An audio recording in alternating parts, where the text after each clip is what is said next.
এখানে আমাদের তিনটে ছবি দেওয়া আছে। এই ছবিতে যে এক্স কোণটি আছে, এক্স কোণের মান নির্ণয় করতে হবে, মানে এক্সের মান নির্ণয় করতে হবে। এখন প্রথম ছবি এক এক করে আমরা ধরি। এই প্রথম ছবিতে আমরা একটা ছোট্ট ড্রয়িং করব। আমরা কি করব, বিসিকে বাড়িয়ে দেব কত, এডি পর্যন্ত বাড়িয়ে দিলাম, এর নাম দিলাম সাপোজ এটা ই। এখন এই ড্রয়িংটা করার ফলে আমরা দেখতে পাচ্ছি এ বি ই একটি ত্রিভুজ তৈরি হয়েছে।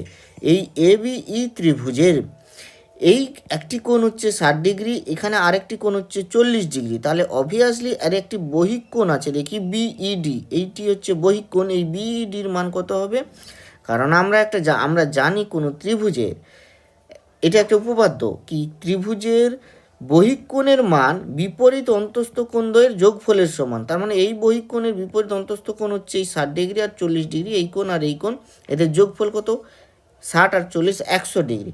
তাহলে এই বহিক কোণের মান হবে 100 ডিগ্রি। তাহলে এই কোণটার মান কত হলো না 100 ডিগ্রি।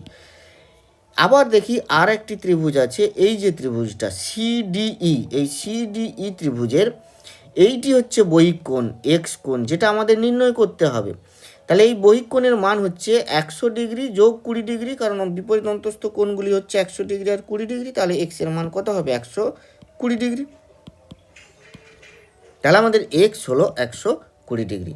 এটা প্রথম ছবির ক্ষেত্রে। এবার দ্বিতীয় ছবি আসি। দ্বিতীয় ছবি কিন্তু একই রকম, একেবারে একই রকম প্রথম ছবির মতো। এখানে ড্রয়িংয়ের ব্যাপার নেই, কারণ ড্রয়িং অলরেডি করে দেওয়া আছে। তাহলে এইখানে যে ত্রিভুজটা আছে তার বহিক কোণ হবে এইটা। এই যে বহিক কোণের মান কত হবে না 50 ডিগ্রি আর 60 ডিগ্রির যোগ করে দিই, যোগ করলে কত হবে 110 ডিগ্রি। তাহলে এই কোণটার মান হবে 110 ডিগ্রি। এবারে আসি এই যে ছোট ত্রিভুজটা, এই ছোট ত্রিভুজের এইটা হচ্ছে 110 ডিগ্রি, এইটা 110 ডিগ্রি, এটা 30 ডিগ্রি। তাহলে এই বহিক কোণের মান কত হবে না অন্তস্থ কোণদ্বয়ের যোগফলের সমান। অন্তস্থ কোণদ্বয় কত 110 আর 30 140। তাহলে বহিক কোণের মান হবে, এইটার মান হবে, এক্স এর মান হবে 140। তাহলে আমাদের এখানে দ্বিতীয় ছবির ক্ষেত্রে এক্স সমান হচ্ছে 140।